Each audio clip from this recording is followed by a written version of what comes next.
Good morning and welcome to the virtual celebration of the annual National Disability Employment Awareness Month ceremony.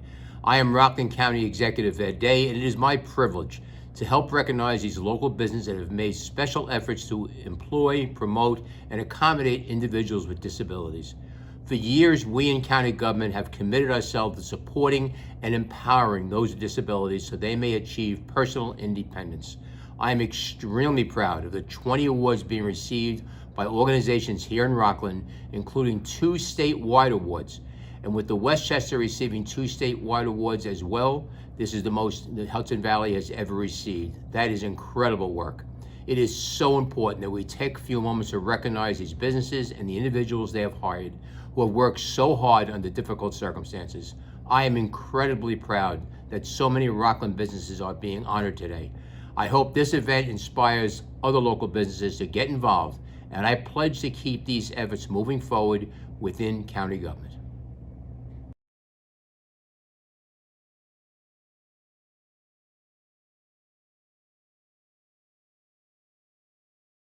Good morning.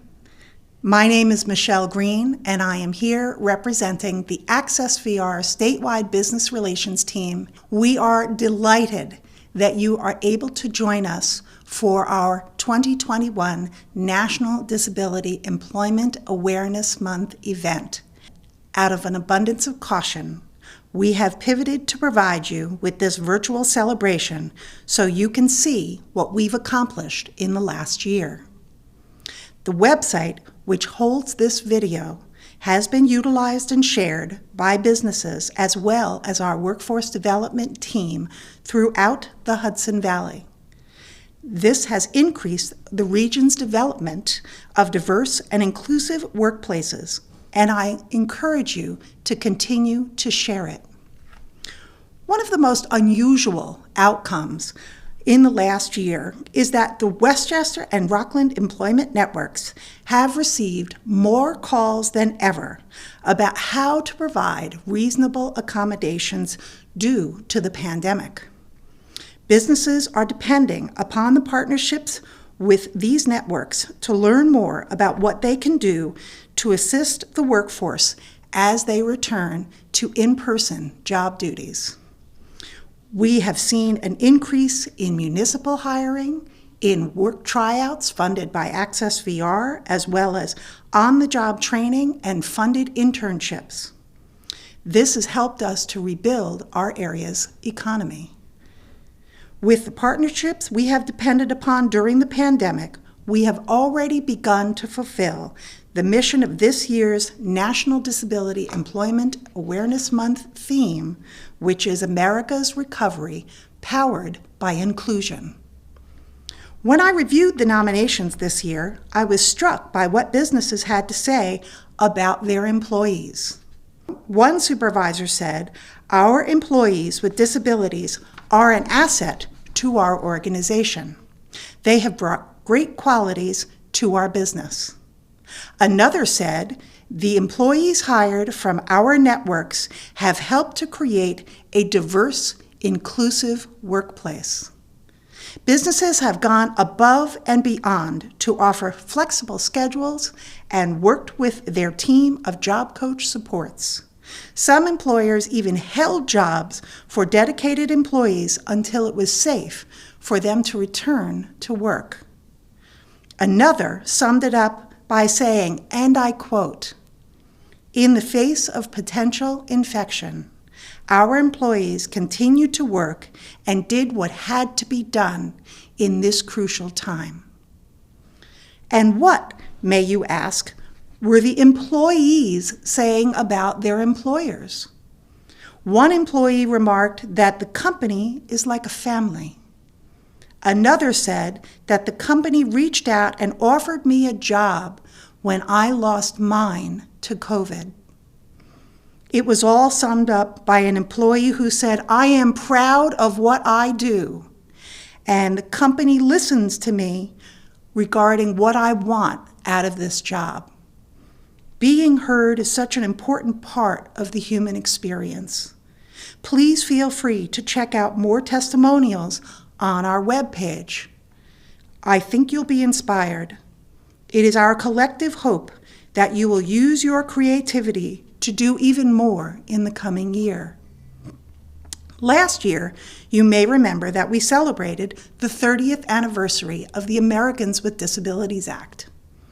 Well, this year I would be remiss if I did not acknowledge the 20th anniversary of the United States Department of the Office of Disability Employment Policy. They spearhead the National Disability Employment Awareness Month celebration. This office's 20-year body of work also covers a wide range of policy issues that impact the employment of people with disabilities, including initiatives focused on transitioning youth with disabilities, workplace policies and practices, and employment supports such as accessible technology and transportation. They have also been responsive to new issues as they arise, including those regarding the pandemic. They work in tandem with the Society of Human Resources Management, Disability In, the Job Accommodation Network, and more. There is a plethora of free resources and guidance, including their newly developed financial toolkit for individuals with disabilities. You will find a link for them on our webpage. Our work together is particularly important as the pandemic marches on. United States Secretary of Labor Marty Walsh said, "Our national recovery from the pandemic cannot be completed without the inclusion of all Americans, in particular people with disabilities." Their contributions have been historically vital to our nation's success and are more important than ever today. We must build an economy that fully includes the talent and drive of those with disabilities. Locally, we have been working very hard to rebuild the area workforce. Both sides of the river, as it were, have funded retraining, internships, boot camps, and have had virtual as well as in-person job fairs. In the past year, the Workforce Development Team came together to form the Tri-County Talent Consortium under the extraordinary leadership of Jason Chapin at the Westchester County Association. Businesses have presented their needs to the team. Real-time leads are then shared to our consortiums across Rockland, Westchester, and Putnam County. We thank you, Jason, for all that you do. We must also thank Sheila Davis from the New York State Department of Labor, who has shared virtual job fairs to meet the needs of businesses across the state. Our friendly neighborhood labor market analyst, Johnny Nelson, from the Department of Labor, has let us know that our efforts are, in fact, making a difference. The July 2021 unemployment rate for the Hudson Valley was 5.3%. That is down from 12.5% in July 2020. In addition, as we have begun to return to work in person, the Westchester and Rockland Employment Network agencies are providing a hybrid approach of in-person and remote support to meet the needs of job candidates. We again want to thank the Workforce Development Boards of Rockland and Westchester counties who continue to support projects and partnerships which always include job candidates with disabilities in the Hudson Valley. We thank O.J. Yiser and her talented team at the Westchester Putnam Career Center, as well as Stephanie Compasso and the dedicated team at Rockland Works for all that they do to develop opportunities for those we serve. I would be remiss if I did not recognize the extraordinary staff at the White Plains Access VR office. This office serves thousands of individuals with disabilities, and this past year has seen a lot of changes in the office. Despite the challenge of remote appointments and an ever-changing landscape, the staff at this office has pressed on to be sure that services are delivered, students are sent back with their funding to college, and individuals have gotten the employment opportunities they are asking for. I could not be more proud. As is my tradition, I must take a moment to publicly recognize the Rockland and Westchester Employment Networks. While I have the privilege of addressing you all today, the stories and heartfelt tributes that came in from the 34 businesses that were nominated for awards in the Hudson Valley are your stories to tell. Your talent and your creativity humbles me. Your passion, your dedication, and your commitment have never been needed more, and I cannot believe how much you have accomplished in this last year. A job incredibly well done.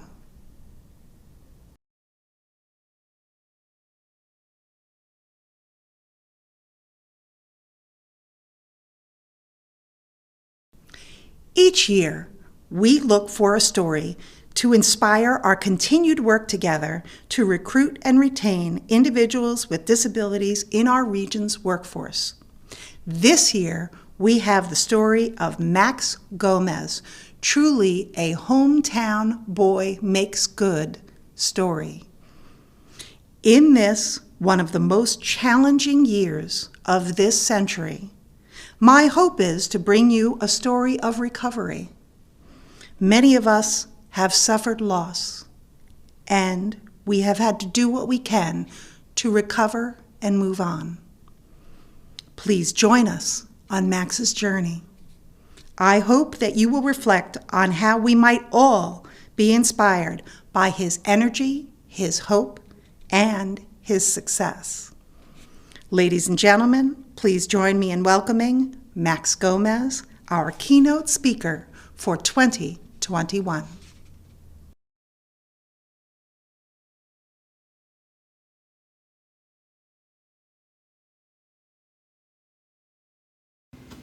Hi everyone, my name is Max Gomez, and this is my speech for National Disability Employment Awareness Month. So it all started when I was 13 years old. I began my journey to become a champion motocross racer. I was one of those kids who was never great at team sports, so this was something that I enjoyed.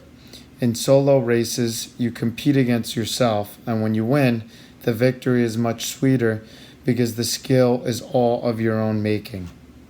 I worked hard to increase my speed and agility on my dirt bike. My dad had just as much passion as me for the sport. Together, we would travel up and down the East Coast competing in a wide variety of events. I enjoyed every minute of it, but I knew injuries would be inevitable. As I increased my speed, the crashes and injuries became more severe. This is when I realized that I could help prevent these injuries by training in the gym. I followed a strict program that involved a lot of cardio. I needed to get my heart rate up in order to simulate what I would experience at the motocross track. I learned how to love the pain of exercise, the shortness of my breath, and the soreness that would ensue the following day. Little did I know these were the days that would help me develop my deep passion for fitness. Throughout my training, I came to understand that if I was in better shape, I could prevent crashes and win races. So I pushed my body to its limits. Time would reveal how I would need these skills in my own life. As I progressed over the years, the training became more intense and the riding more frequent, and the passion for it all continued to grow. I was now 18 years old, and I planned to race in one of the biggest competitions in my life in Tennessee. This particular race required 2 prior races to qualify. The fastest 40 riders in the world in each class competed. I was having a really good year leading up to my first qualifying race, and I felt confident in my abilities. I qualified in the first race and began preparing for the second qualifying race in a couple weeks. I was running almost every day, and I tried to ride my dirt bike 3 or 4 times a week. The regimen was intense, but I knew it had to be done in order to make it. The next qualifying race was in western Pennsylvania at a track called Steel City Raceway. My first race of the day went really well, and I placed in a qualifying spot. During my third race of the day, my entire life changed. I was in 4th or 5th place, and I had a guy right in front of me that I knew I could pass. I lost traction going up a jump face, and I crashed. I was ejected from the bike and landed feet first on the ground, 30 feet below. I experienced the most intense pain of my life, but I was more upset with myself than anything else. I knew I had ruined my weekend. Little did I know how bad things would get from there on. After a couple hours, I was transported to the hospital where a team of doctors assessed my situation. As the medical team was being assembled, I realized that this was not simply a sprained ankle, which we initially thought it was. I was rushed into an emergency surgery and found out that I had severed 2 major arteries in my right leg. My foot was not getting enough blood flow to adequately heal. Amputation became an immediate possibility. This was the most frightening news I had ever heard in my life. The doctors promised they would do their best to prevent that, but nothing was for sure. Fast forward 5 surgeries and a month later, I left the hospital in a wheelchair and without my right leg. Looking back, I think it was inevitable that this was how I was meant to live. At the time, I couldn't help but feel like the ultimate victim. What did I do to deserve such a drastic chain of events? I tried to minimize these thoughts because I knew that would not help my recovery in the long run. Instead, I turned those negative thoughts into a burning passion to get back to as normal of a life as I could possibly live. After 6 long months on crutches and in wheelchairs, I finally received my first prosthetic leg. I had also gone back to school and was a full-time student. It was at this time that my mom had discovered a program called Access VR. I met with my counselor to determine if I qualified for their program and what my options would be. My counselor's name was Caitlin, and she turned out to be a lifesaver. I met with Caitlin often. She genuinely wanted me to succeed, and I could tell she was passionate about what she did. After transferring schools multiple times, I earned a bachelor's degree from Kean University in Union, New Jersey. I was thankful to Caitlin and Access VR for their patience with me while I pursued my degree and accomplished every milestone along the way. Caitlin always had faith in me. I had finally settled on majoring in psychology with hopes of attending a doctorate program for physical therapy post-grad. I was passionate about physical therapy and had put in thousands of job shadowing hours in order to strengthen my resume. While working as a PT aide in a rehab office in New Jersey, the head therapist there told me that personal training could be another outlet I could follow to increase my earning potential. She indicated that I could train people in my off hours and still have time for my classwork. I was still working out regularly, so it made sense to me. I took and passed my ACE PT exam and became a personal trainer. I worked at a gym called Sets in New Jersey for almost 2 years when COVID hit. We were all very unsure of how things would pan out with the gym, so it was a stressful time for me. In addition to the stress of potentially losing my job, and my income also diminished very quickly. I have always been the type of person to try to see the good in a bad situation, or at least try to turn something negative into a positive. I knew that everyone was home during the pandemic, and Facebook was very active at the time. I went on Facebook and joined a handful of local groups in the area. I posted a flyer mentioning that I would provide in-person small group training at people's houses. To my surprise, the post received a lot of traction and my phone would not stop ringing. I provided a lot of personal training to mothers in the area. My income increased exponentially, and I loved every minute of it. It didn't even feel like work for me. I loved connecting with people and seeing them so happy while they all worked out. I knew I was on to something. As the summer of 2020 came to an end, I began to lose the clients due to weather and their busy schedules. This was when I decided it was time to start looking for my own place. Through a personal connection, I found a building in Manasquan, New Jersey. I decided to open up my own gym. I bought equipment with the money I had saved over the summer. With the help of my family, we transformed the space into a working gym. The timing could not be more perfect. We completed the gym conversion in December of 2020, and I opened my own business on January 4th, 2021. The gym is called Amped Fitness. Very few people make the connection regarding the name of the gym. Most people think it implies being revved up. Now that you know my background and that I am a below-knee amputee, the connection is clear. I feel that the name of the gym pays homage to where I came from and where I am now. I am proud to say that I started the gym with 7 members, which was just enough to pay the rent. 8 months later, we are now at around 60 members and are continuing to grow. I am very thankful to my family for the help they provided guiding me on this journey. I am also thankful for Caitlin, who saw something in me that I may not have seen in myself. I still have ambition and future aspirations. I hope to one day own a chain of successful gyms and be able to give back to those that have so generously given to me. The businesses who have provided the vocational counseling, job shadowing, internships, work tryouts, and other vocational mentoring that are here today in our virtual audience are to be congratulated. Your mentorship is priceless.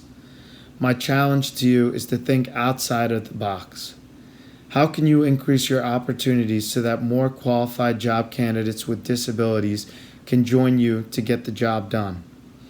Please think about that as you watch the rest of today's presentations. Please also remember, as we are all going through these challenging times together, many of us have stories which tap our inner strength and which focus on personal recovery. Do what you can to develop your personal strength, and I want to thank you for listening to the story of mine. Cheers to Access VR and to all of you for a successful and healthy rest of your 2021. Thank you.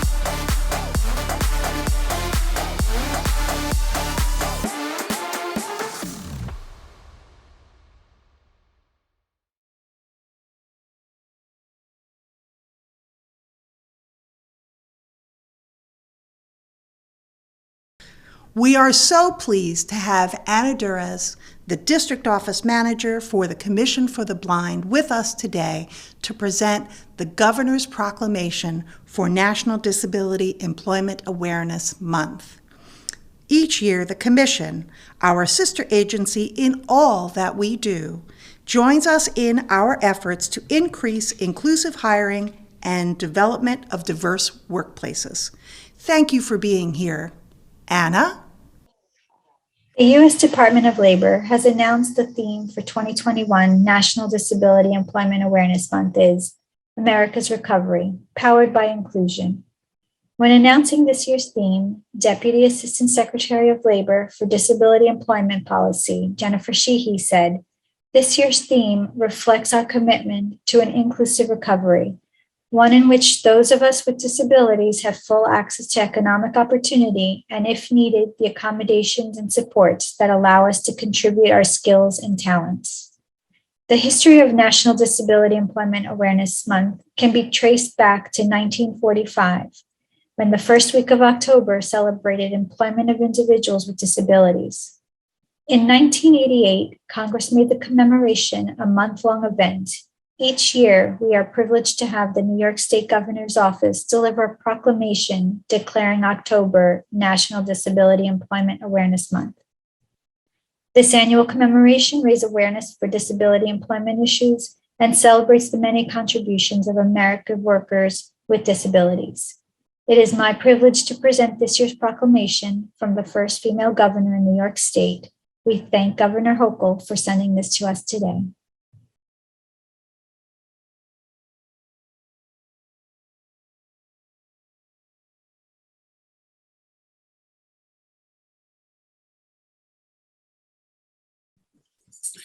I'm Tom Kleiner, Executive Director of the Westchester Putnam Workforce Development Board.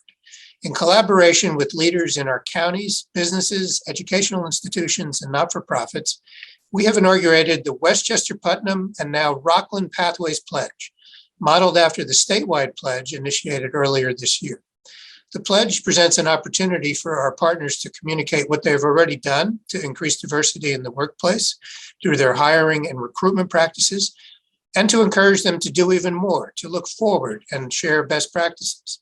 Both the statewide pledge and our local pledge seeks to foster more equitable hiring, worker retraining, and helping low-income workers access higher education.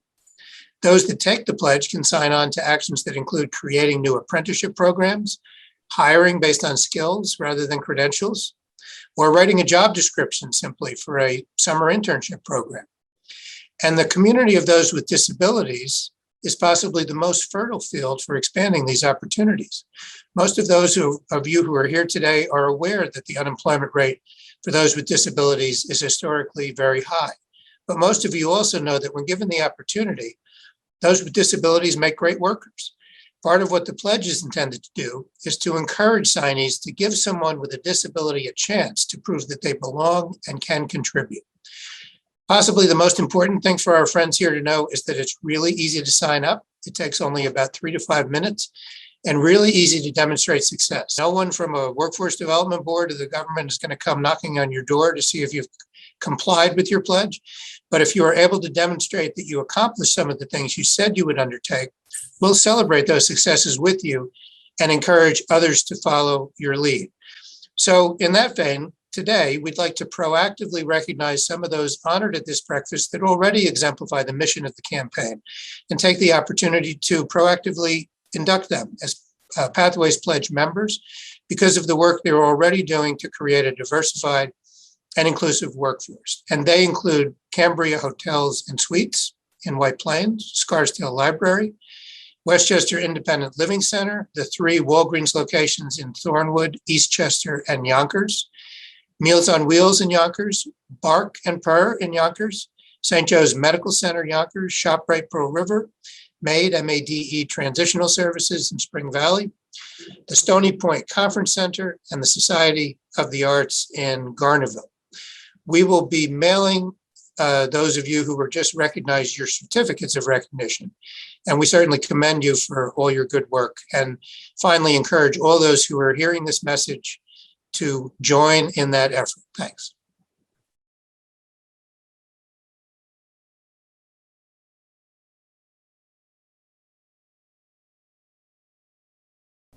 We are so pleased to have Anna Durez to present the Statewide Award for Pandemic Accommodations. Our region won an unprecedented 4 statewide awards this year, 2 in Rockland and 2 in Westchester. The award for pandemic accommodations was newly created last year, and our region has won it yet again. Thank you for being here. Anna? YAI has had a partnership with Beckerle Lumber in Orangeburg for almost 20 years. Throughout the years, Brian has been given the chance to learn new tasks and develop new skills on the equipment at work. He can fill customer orders, load and unload shipments, and he does it all with a smile. Beckerle's management team has truly fostered an inclusive, integrated work environment where he is judged for the quality of his work rather than his disability. In 20 years, each manager has gone out of their way to be supportive. These professional management practices are intentional. They are not the case of supervisors who have a good heart and an eye for working with individuals with disabilities. They reflect the inclusive core values of this long-established Rockland family business. 2020 was by all accounts an extremely difficult year for everyone.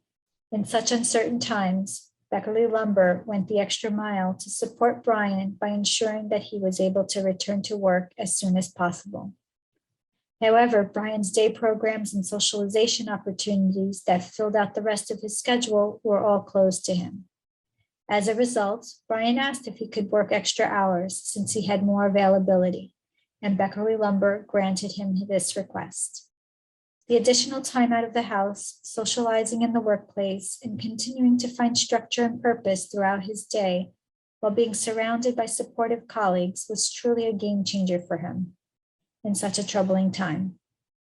This would by itself have been commendable, but Beckerle went a step further. As many of us know, individuals who increase their work hours often have issues with their benefits. Scheduling needs were communicated by the business, and management took an extra role of helping to ensure, even when he had extra shifts, that the hours would not exceed what Brian would be able to safely earn. As the year rolls on, Brian is looking forward to the company picnic. It was canceled last year, along with so many other things. His eyes light up as he speaks of how much fun the day is, how good the food is, and how nice it is to spend time with everyone. Many of us probably have fond memories of gatherings with friends and families. Not all of us, though, see our employers through these same blessed eyes, counting them as family and advocates. Beckerle Lumber is a family business, and Brian truly has found a second family there. They look out for him, support him, give him opportunities, and advocate for him. It is for this reason that Beckerle Lumber is the 2021 statewide winner of the Pandemic Accommodations Award. Congratulations. Hi, everyone. I'm Larry Beckerle, the president of Beckerle Lumber. And I want to thank Access VR and Michele Green for recognizing Beckerle Lumber and giving us this award. We very much appreciate the honor. And we want to thank Todd Edwards and YAI for all the work they've done with us all these years and for nominating us for this award. Beckerle Lumber started in 1940 by my grandfather, so we've been around here in Rockland for 81 years, and proud to say that we feel we're an important part of the community, and we do value and welcome our staff members who have some challenges and disabilities, but are great contributors to our organization and our staff, and we're very pleased to have been working with Brian Visconti for over 19 years now. I think his 20th anniversary is coming up. And it's been a great collaborative effort, Brian working with us and us working with him. And we're blessed with some great supervisors who've worked with Brian over the years. And we do value Brian's work all these many years and his cheerful attitude. He's very, very reliable, he's always there. He's hands-on and he keeps learning new skills, and he's been a great part of our organization. And again, we feel like having people like Brian from the community working with us helps us reach out and offer better customer service to our customers, and we look forward to a great collaboration for years to come. Once again, thanks for this recognition and thanks for this award, and thank you for recognizing Beckerle Lumber. It is my distinct pleasure to add a new presenter for 2021. Since 2015, our region has increased services to young people in our community so that they can have a more successful transition into the workforce. When we won the statewide award for youth employment under the age of 24, I could not think of anyone better to present this award than our own Deborah Ehrenberg, Senior Counselor for Transition and Youth Services at Access VR. Welcome, Deborah. It is my pleasure to present the statewide award for youth employment under the age of 24 to Crystal Run in West Nyack. Crystal Run is a regional healthcare facility that has shown dedication and support to individuals with disabilities who are seeking to enter the workforce. They have had an exemplary employment partnership with Rockland BOCES.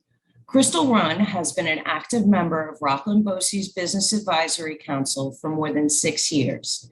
In addition, despite the pandemic, Crystal Run continued to mentor students in the BOCES Health Academy when many other businesses were unable to accept students.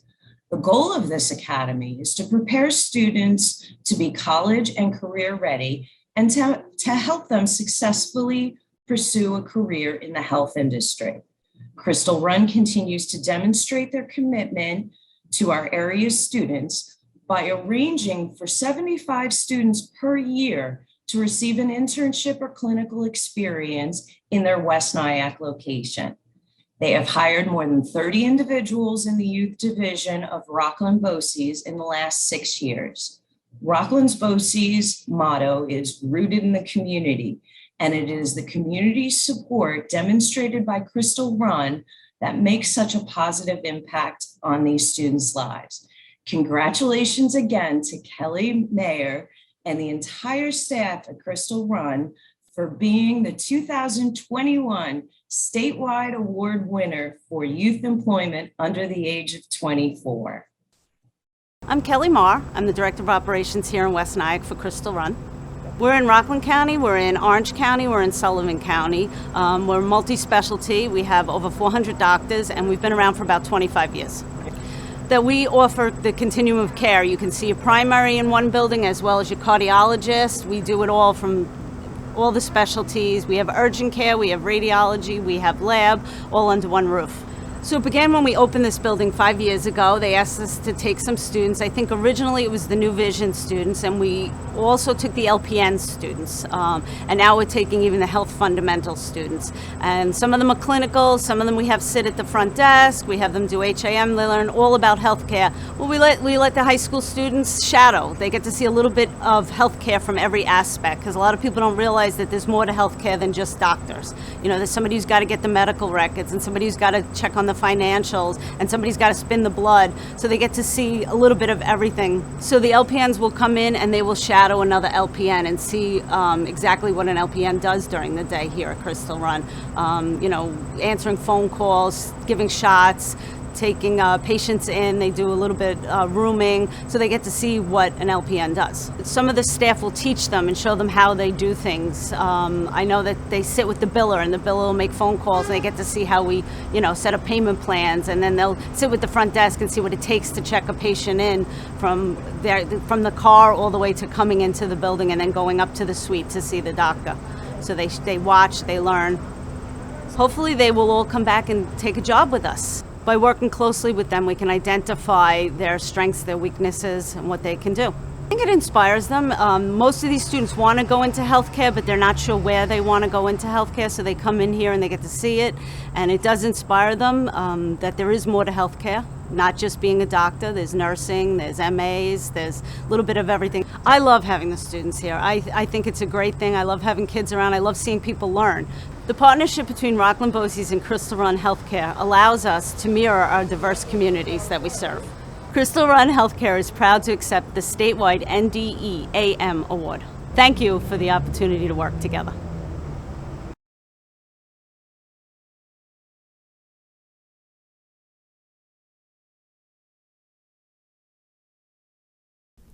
When we review our award nominations each year, there are some businesses that have obviously gone above and beyond to recruit and retain employees with disabilities. We want to thank the Access VR District Office Manager, Ramona Fuentes, for being willing to present the regional awards this year.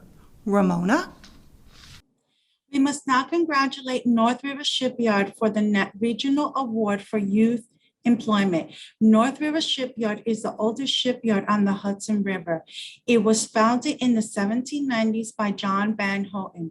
What makes this award very special is that our story starts with our young intern. he took the initiative to go to the North River Shipyard and ask for an internship in welding.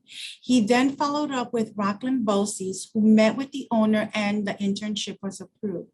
The shipyard owner and general manager were impressed by the intern's passion and that he took it upon himself to create an opportunity to learn welding. As a bonus, he was paid during the internship.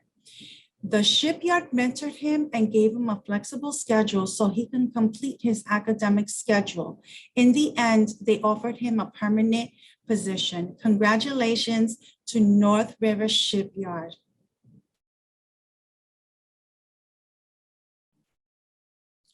We congratulate ShopRite in Pearl River for the Regional National Disability Employment Awareness Award for employer with 100 to 499 employees. ShopRite in Pearl River has had a partnership with Juanio for more than 30 years. They have hired more than 20 employees with disabilities. Interesting, the head of human resources began her job alongside one of Juanio's workers. ShopRite has dedicated themselves to creating a nurturing and supportive environment for their employees with disabilities.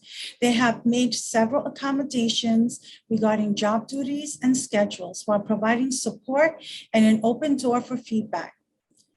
Workers with disabilities have worked in a position which include cart retrieval, bottle returns, restocking, and bagging, and working in the produce department. ShopRite encouraged growth and promotion, giving these employees the opportunity to advance their careers.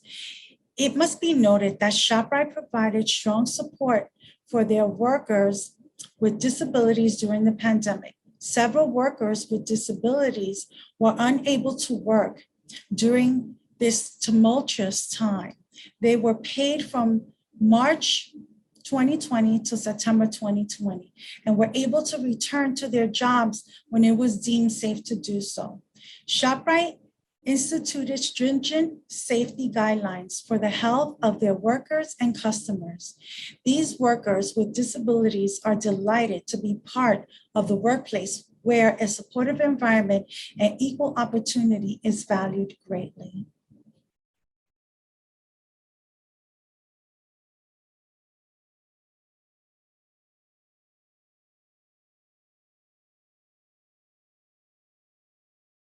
Now we would like to present one of our favorite moments of National Disability Employment Month, our Longevity Award. We would like to congratulate Michael Horn for his 25 years at ShopRite in New City. Michael began working at ShopRite in January 1996. He was hired by Joe Schrammel, who is now the manager of the Stony Point store. Due to Michael's diligence and exceptional work ethic, Joe began the regular practice of hiring individuals with disabilities no matter what store he was managing. Michael was a young man when he started, eager and enthusiastic. He loved to collect carts and assist customers with carryouts. In August 2002, however, Michael was involved in a serious car accident, and this involved multiple surgeries and a stint in a rehab facility. He was out of work for over a year. ShopRite held his job for him. Upon his return to work, Michael was unable to do cart collecting. ShopRite switched him immediately over to a bagger position due to his excellent work ethic. In November 2008, Michael moved into the Kathy Lukens Independent Living Center in Spark Hill. With that move came transportation issues that could not be resolved. ShopRite looked at the bus schedules with his employment specialist and worked out a schedule to meet his needs. In 2020, Michael once again had to leave work temporarily due to the pandemic. He was out of work for approximately 3 months. When he returned, bagging had to be done by customers to keep everyone safe. Michael's manager, however, said, "You are a great worker and we will find a position for you." Michael then began doing returns, touch point cleaning, and customer carryouts. Michael loves his job and cannot imagine what his life would have been like if ShopRite were not as accommodating to each hiccup in his life. He has gained friendships and a sense of a work family. His enthusiasm and bright smile are enjoyed by all, coworkers, management, and customers alike. We thank Camp Venture for nominating Michael Horn for the 2021 Longevity Award. Congratulations, Michael.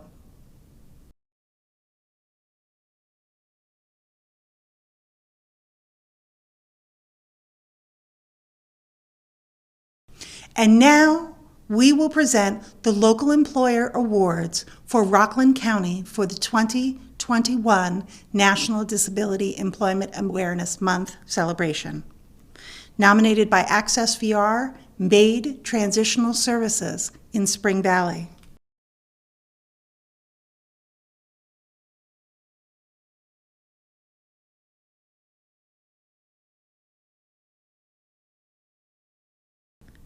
Nominated by Bridges, Audubon Indoor Speedway and Events in West Nyack.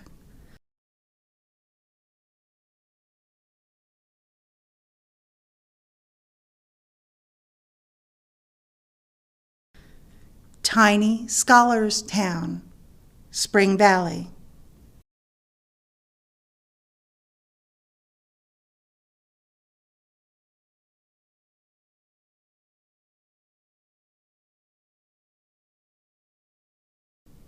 Nominated by Camp Venture, Unidyne in Spark Hill.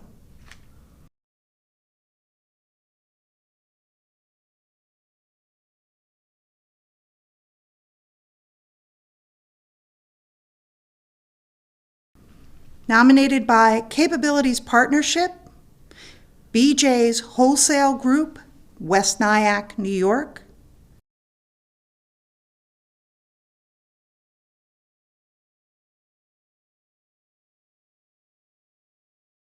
Stop and Shop, Orangeburg, New York.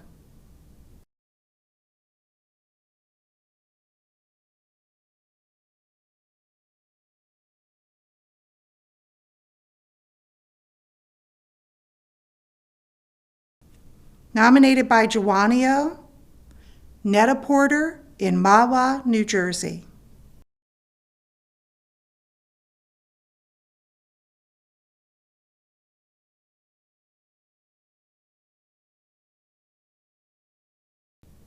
The Stony Point Conference Center, Stony Point, New York.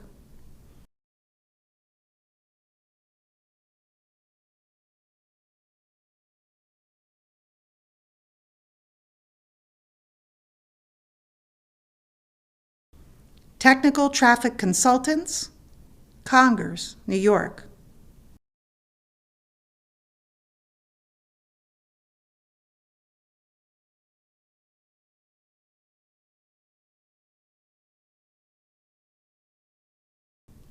Nominated by Rockland Bosse's, All Phase Electric Enterprises in Congers, New York.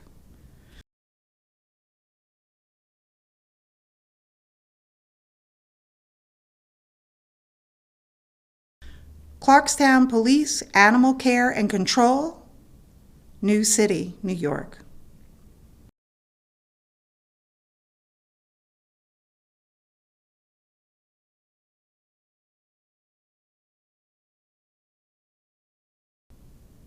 Nominated by Rockland Works, Society of the Arts in Garnerville.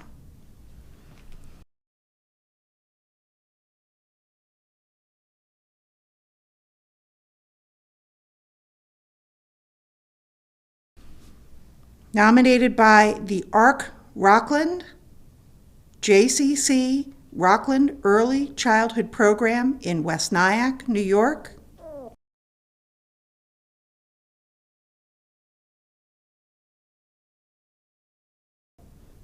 Home Goods in Nanuet, New York.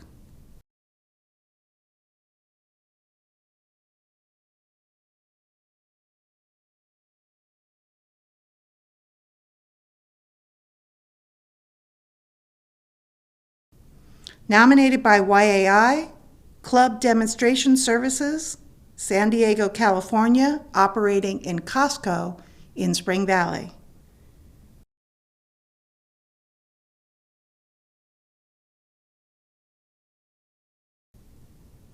And Sally Beauty in Nanuet, New York.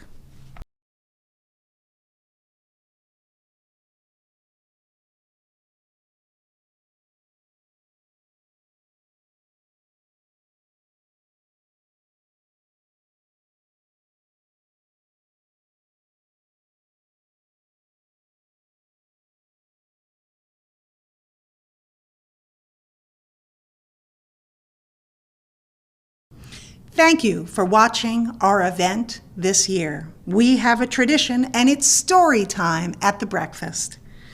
During the pandemic, many programs in our area rose to the challenge of meeting the needs of their fellow man.